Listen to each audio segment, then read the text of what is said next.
kaluwore kod weche mag utamaduni. Moko kuom jotend kanise koro dwaro ni mondo kit dhok miwacho gi dhoudi mopogore opogore pacho ka otigo e riwo oganda moloyo pogo oganda ahinya to e kinde mag siasa.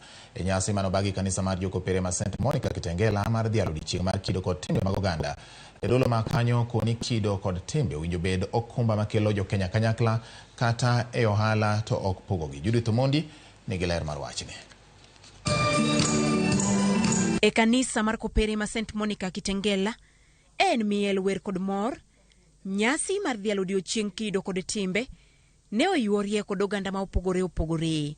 Agikuyu, Meru, Abagusi, Masai kod Luo e kind mamoko gin oganda ma oloso ranyisi mag kitgi.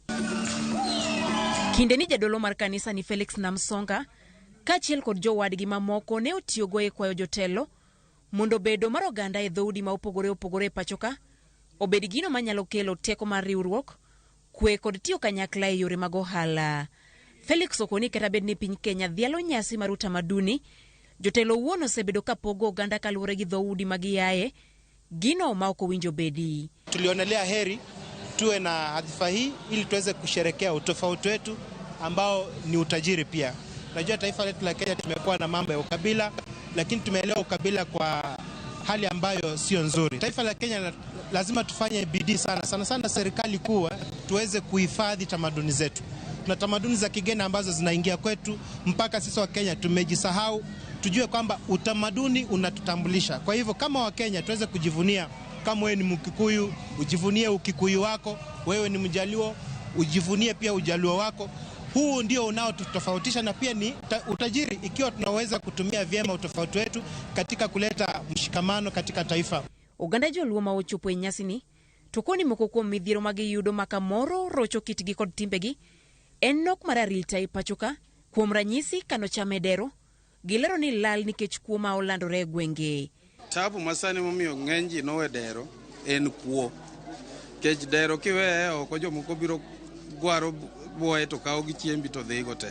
Koro miyo mane pogruok. Kaeto pur be ng'enywa tiyo ok ji pur cham kaka mane gipuro kaka bel, kal, oduma ni to nyo biro machiegni. Rito agulu tek.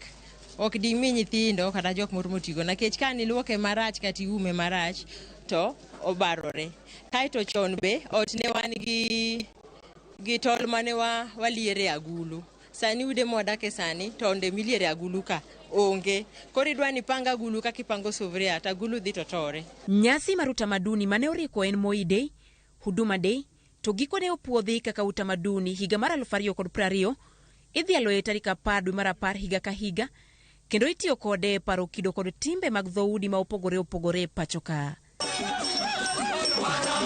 Judith Omondi, Ramogi TV. Piny owacho singo mar keto omenda ne timo nonro